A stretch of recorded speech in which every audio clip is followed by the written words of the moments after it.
Seguramente, si alguna vez te interesó el arte, si de verdad te interesó el arte, en una forma que no solo querés verlo, sino vos mismo crear algo con tus propias manos, con tu propia mente, te encuentres en la siguiente situación. Te enamorás de una novela y querés escribir vos tus primeros textos, unos cuentos o incluso una poesía que deje a la gente enamorada de la vida como vos lo estás. Volaste con un álbum musical de tu banda o artista favorito y querés transformar esa melodía que siempre tarareas en tu cabeza y ponerle una letra que lo canten estadios llenos. Sentís que la película que viste te sacudió la cabeza y decís, voy a escribir un guión que se transforme en la película de mi generación. Pero te sentás frente a un papel o frente a una computadora, escribís un título, nombrás el documento y nada pasa. Y esas ideas que antes tenías no sabés bajarlas en palabras y de a poco todo se transforma en una sensación de presión en el pecho, en procrastinación, en decirte a vos mismo que sos un bueno para nada. Para todo a quien le guste el mundo del arte, pero sobre todo tenga la necesidad casi metafísica de uno mismo crear algo, llega ese momento, a todos les llega. Llega el bloqueo creativo. Pero ¿por qué pasa eso? ¿Y cómo lo resolvieron otros artistas que, a pesar de bloqueos, siguieron creando? ¿Cómo puedes hacer para que eso que está en tu cabeza y que tenés una necesidad inexplicable de mostrarlo al mundo, se materialice en algo que encima de todo te deje satisfecho? ¿Acaso eso es mínimamente posible? Eso quiero buscar hoy. Y por eso vamos con un pequeño listado de 7 películas. 7 películas con la creatividad como protagonista. Para que la próxima vez que estés en ese lugar, bueno, pienses en estas historias, en estos protagonistas y no te sientas tan solo.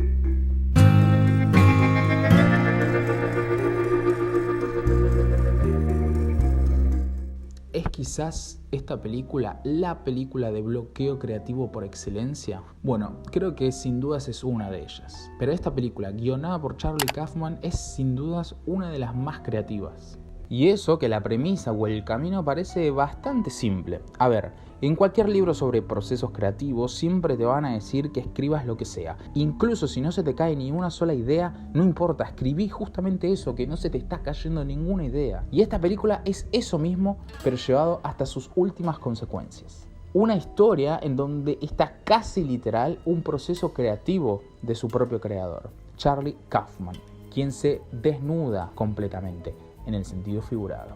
Y bueno, si literalmente arrancas una película con una voz en off de un escritor que se autolatiga, significa que vamos a seguir a un protagonista con unos serios problemas de autoestima, que generan justamente un bloqueo tremendo. Seguimos entonces a Charlie Kaufman, sí, el propio guionista que está transformado en un personaje, interpretado por un genial Nicolas Cage, que luego del éxito que tuvo con John Malkovich, le contratan para adaptar una novela que parece inadaptable, El ladrón de orquídeas. O al menos eso le sucede al personaje, que no sabe cómo transformar todas esas sensaciones tan abstractas y muy personales que la autora del libro original hace con las flores como metáfora. O sea, ¿cómo carajo adaptas un libro que habla de flores? Pero claro, de esto habla la película.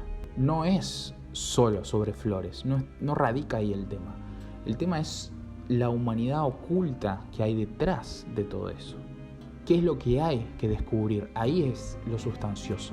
Es muy interesante acá la herramienta narrativa que usa Kaufman, que es crearse un gemelo, también guionista, al que admira secretamente y todos alaban porque él tiene un proceso creativo que a él le parece como una falta de respeto al arte de escribir. Entonces tenemos un protagonista bloqueado, pero que además se autolatiga, se insulta a sí mismo y se considera un fracasado, un impostor, y encima tiene un hermano gemelo que es su contracara de lo que él no quiere hacer, pero que encima es exitoso. No se puede hacer más explícita esta metáfora del doppelganger, ¿no? Una de las mejores escenas es cuando Charlie va renegando a una charla del famoso teórico de guión Robert McKee y sucede esto que, bueno, es mejor verlo. Anyone else? Yes. Sir, what if a writer is attempting to create a story where nothing much happens, where people don't change, they don't have any epiphanies, They struggle and are frustrated and nothing is resolved. More a reflection of the real world.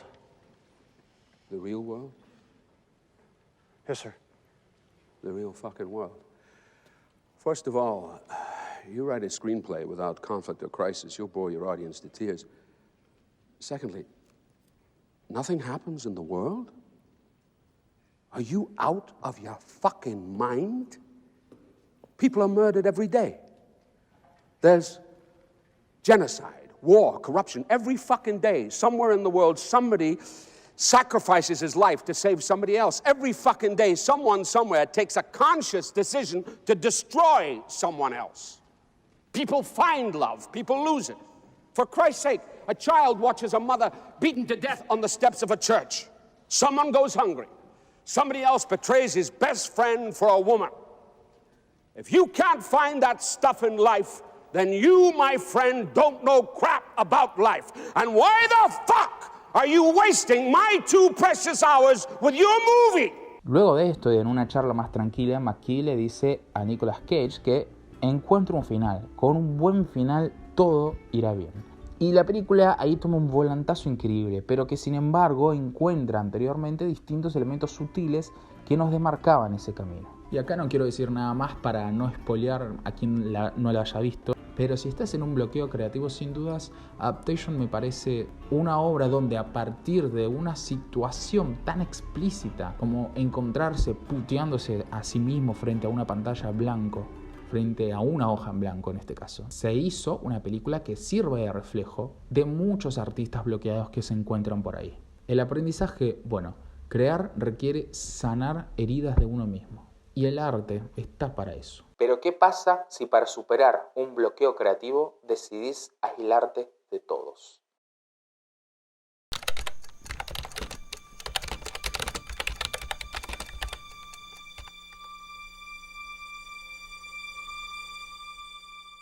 Esta película es un ensayo sobre qué se siente estar en la cabeza de un escritor. El infierno mismo. Barton Fink es un escritor algo engreído, vamos a decir, que acaba de triunfar en Broadway, al que contratan para escribir para un guión para Hollywood, específicamente para escribir una película de lucha libre. Para él eso es rebajar su creatividad, su arte, y él, como todo un snob, acepta el trabajo a regañadientes, pero con la condición de que lo dejen encerrarse en un hotel tan enorme como deshabitado para, irónicamente, estar cerca del hombre común.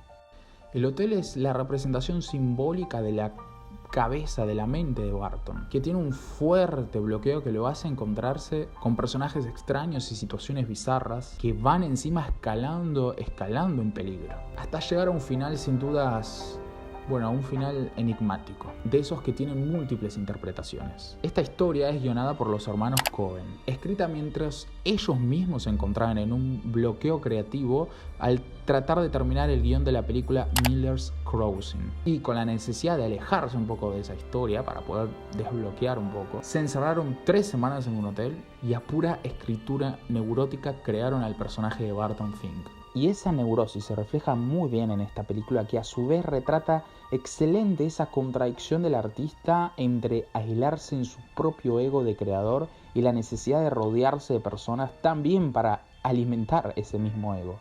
Pero ojo, porque es centrar la creatividad en el propio ego lo que hace que el bloqueo se vuelve cada vez más emocionalmente agotador. Si estás en ese momento donde para inspirarte te aislás de todo, mejor pensalo un poco. El aprendizaje, no olvidar que nuestro ego no lo es todo. Y las historias están hechas de personas. Y si una vez creas algo que aún así no te satisface o no cumple tus expectativas,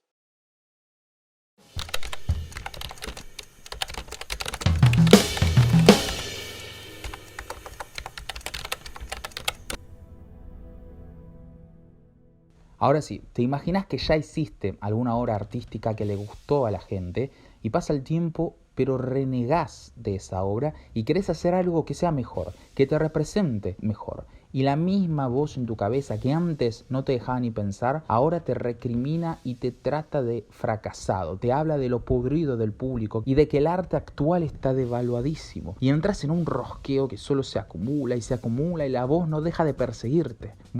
Eso le pasa a Regan Thompson, el actor interpretado por Michael Keaton, que triunfó en los 90 siendo de un superhéroe y ahora busca hacer una obra en Broadway buscando el verdadero arte.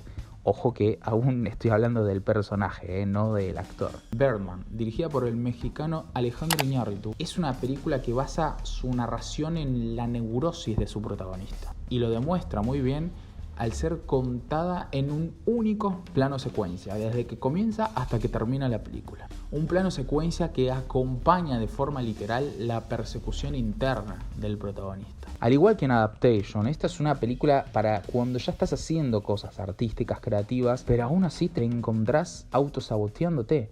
Pero a diferencia de las películas de Nicolas Cage, acá el bloqueo no es puesto en la obra en sí, en no poder avanzar, sino en cómo el personaje de Michael Keaton, que irónicamente él mismo tiene su icónico Batman en los 90, se enfrenta con lo posterior al bloqueo, las expectativas y las ambiciones artísticas. Es como si, a pesar de llenar esa hoja en blanco de ideas e incluso llegar a concluir algo valioso, aunque ¿qué define qué es valioso o no valioso, no? El camino del artista sigue persiguiéndote como un alter ego opresivo que hay que aprender a convivir. Si bien a muchos les puede parecer pretencioso, la elección de hacerlo en un plano secuencia para mí es una elección narrativa, artística y creativa acertadísima. El aprendizaje, la búsqueda creativa es un camino eterno, así que relajá y todo se va a liberar. Pero ¿qué pasa si ya hiciste algo que le gustó a otros, te gustó a vos en algún momento, pero que aún así sentís un vacío?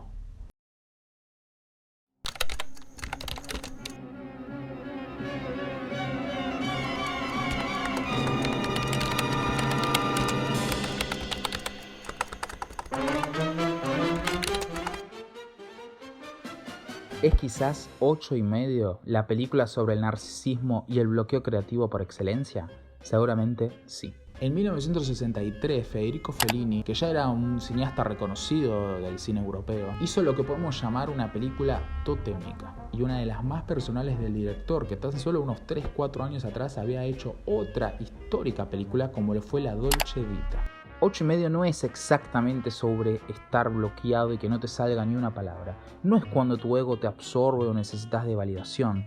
A ver, sí, es un poco de todas esas cosas, pero lo principal está en cuando tu creatividad directamente no encuentra inspiración, no encuentra un caudal.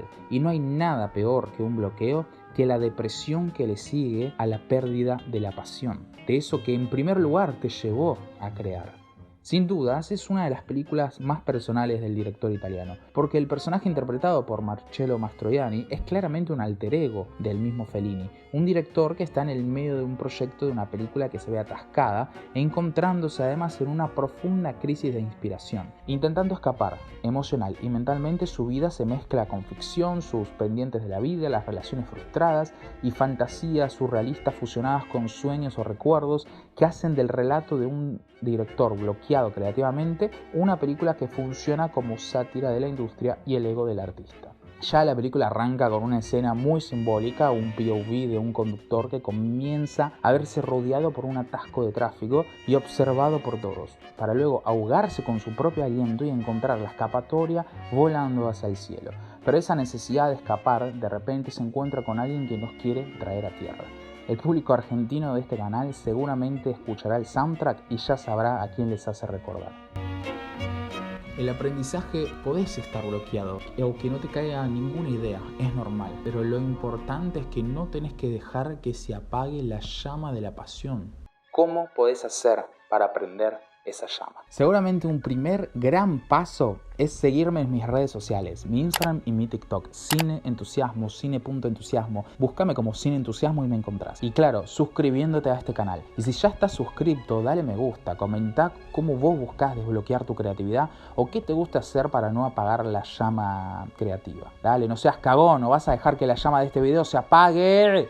Pero hablando en serio, sigamos con las últimas películas que tienen distintas herramientas narrativas para mostrarnos el interior de sus protagonistas.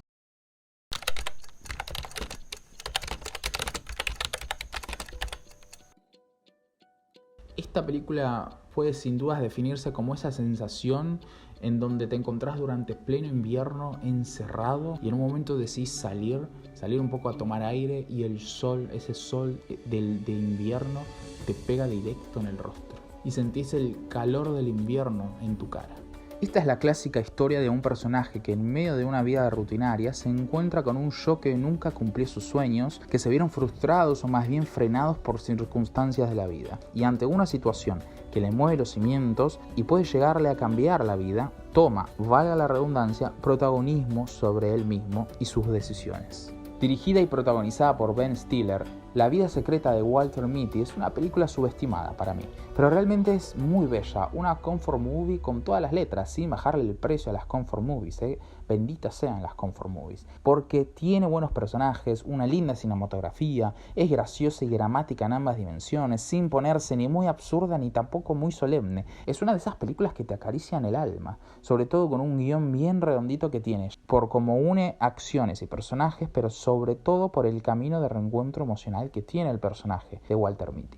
Y en este listado sobre creatividad me parece un gran punto de partida para cuando directamente te faltan energías, sobre todo por la característica que tiene la película, que es la imaginación de Walter. Una imaginación que hace que él se abstraiga de su realidad y como espectadores vemos volverse realidad esos pensamientos locos donde él es un héroe, donde se anima a enfrentar sus miedos, con algunas secuencias que sí son absurdas pero con lógica dentro de lo que nos plantean sobre la motivación del personaje. Y son graciosas, vamos a admitirlo. Y esas abstracciones que lo sacan de la realidad nos da noción de un personaje con unas ganas de vivir y una creatividad escondidas, encapsuladas.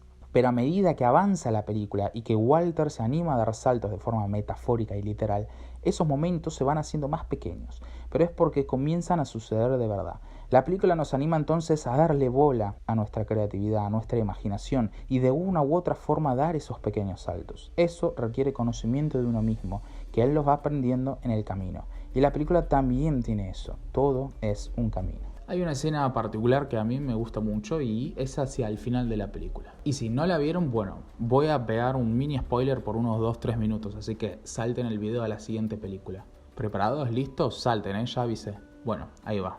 Cuando Walter va al Himalaya y se encuentra con el fotógrafo interpretado por Sean Penn, todo se desacelera. Y tenemos una hermosa escena donde ambos personajes charlan, pero también sirve como una forma donde esa motivación que lleva al protagonista a subir el fucking Himalaya, una motivación que puede parecer un poco de ensueño, literal una figura de ambición, de repente se ve bajada a tierra en una forma que quita de adornos toda la situación, quita bombos y platillos para dar una escena íntima, en silencio, en donde el personaje de Sean Penn menciona cómo algunos momentos prefiere simplemente guardárselos. Y eso también es una forma de alivio para cuando una creatividad desbordada busca encontrar lugares de ambición en donde volcarse. A veces simplemente ese camino no va a terminar y siempre estaremos caminando, escalando montañas, bajando en patineta por una pendiente, saltando de un helicóptero y a veces simplemente necesitamos ese momento de silencio, introspección, en donde nos bajen a tierra, nos saquen de esa ansiedad por un rato. Y el personaje de Walter, aprendiendo eso, y cuando finalmente encuentra la tan ansiada foto, no precisa verla ni saber qué había en ella.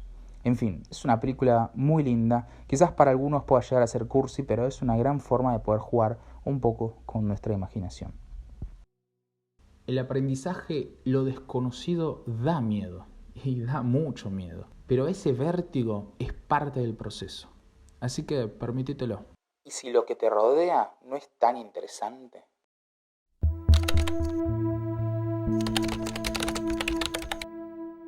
¿Ves tu vida monótona? De lunes a lunes haces exactamente lo mismo, vas a los mismos lugares y tu trabajo es una mierda. Bueno, Paterson es una película protagonizada por Adam Driver, que es una de esas historias donde su obviedad está en cómo un aspirante a poeta puede tomar la belleza y la curiosidad de las pequeñas cosas que lo rodean. Adam Driver es un chofer de transporte público y vive en unos suburbios yanquis aburridos, va todas las noches al mismo bar y siempre camina a las mismas calles de una pequeña ciudad llamada, adivinen, Paterson. Al igual que en Adaptation, hay mucha simbología sobre los doppelganger. En la película aparecen todo el tiempo gemelos, pares. como si para crear uno precisaría crearse un doble, alguien que sea distinto a nosotros, como si no pudiéramos aceptar que nosotros somos los creativos. La película nos transporta en la rutina del personaje, literal día tras día, donde vemos la relación con la gente de la ciudad, con su trabajo y la relación con su esposa, quien tiene un particular interés en el blanco y el negro. Y es irónico que con dos colores monótonos, o para algunos teóricos del color, ausencias del color, es curioso cómo interviene creativamente estos colores en la vida de la esposa. A diferencia de Patterson, que es solo un observador y un chismoso absoluto. Y a partir de esas pequeñas vivencias, él se va inspirando en escribir sus poesías. Patterson es de esas películas que van al contrario a las anteriores. No es una película que transforma la curiosidad en puro estímulo visual y narrativas súper creativas. Acá Patterson es una película donde todo va lento, tranquilo, sin apuros. Literal ponen unas inscripciones, unos inserts de las poesías que escribe. O sea, una edición más básica no había. Pero no es lo importante, justamente lo importante está acá, en eso, en frenar. En que a veces también el arte puede llevar procesos en donde uno tiene que estar tranquilo. El aprendizaje no todo tiene que ser estímulo. También puedes parar el carro, disfrutar del silencio, observar, escuchar, sentir, permitirse sentir. ¿Y qué pasa si la creatividad te desborda y no sabes dónde colocarla?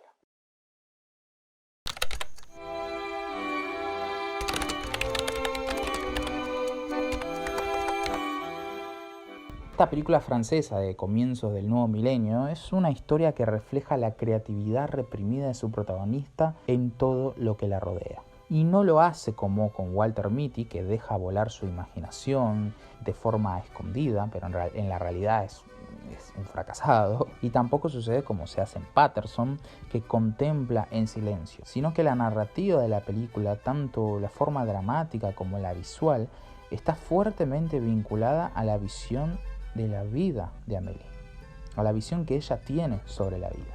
Ella, una chica que no resalta tanto entre los demás, de repente, por cuestiones azarosas, siente un mar de dopamina al ayudar a un hombre a reconectar con su infancia y comienza entonces a querer cumplir una misión: ayudar a los demás. Esto último es muy interesante porque seguro los más haters de la película, y porque Amélie yo sé que tiene bastantes haters, gente que no le gusta porque le parece muy cursi, muy naif, pero lo que no se puede negar es que es una película que justamente habla de los detalles, de los pequeños detalles de la vida. Y acá radica mi razón por la cual es una película perfecta para el bloqueo creativo, porque más allá de que visualmente es un mar de ideas y, valga la redundancia, un mar de creatividad, el arco de Amélie está anclado precisamente a eso, específicamente a eso. Ella ayuda a los demás, pero no puede transformar, no lo puede volcar en su propia vida. Tiene un flechazo amoroso del cual planea 1001 cosas para que el encuentro amoroso sea el ideal, el mejor. Pero lo único que hace es alargar más y más la situación, patearla hacia más adelante. Y en varios momentos, a pesar de que otros personajes le dicen que se tire a la pileta, no lo hace. Y eso la frustra mucho. Por suerte, esta es una película que, además de un hermoso y memorable soundtrack, también tiene un final feliz. El aprendizaje, a veces la creatividad ya la tenemos suelta, solo tenemos que aprender a buscarla, a escucharnos, a accionar con mínimos detalles, a relacionarnos con los que nos rodean, con quienes nos rodean. Así todo va a ser un poco más genuino.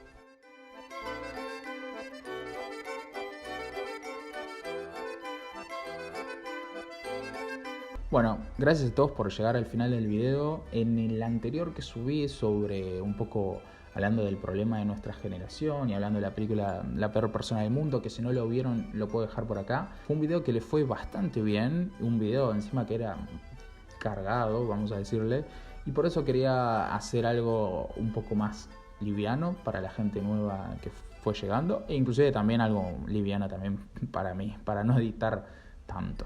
Pero bueno, si te gusta este tipo de formato también de recomendación de películas, listado de películas, decime en comentarios alguna otra que te interese. Otra temática, otra premisa, lo que quieras. Así no solamente se llenan de recomendaciones, sino también podemos planear juntos siguientes videos. Y armamos entre todos, alguna watchlist, un listado definitivo. Ahora sí, no te olvides suscribirte, ponerle me gusta, seguirme en mis redes sociales y gracias por llegar hasta el final y la buena onda. Nos vemos.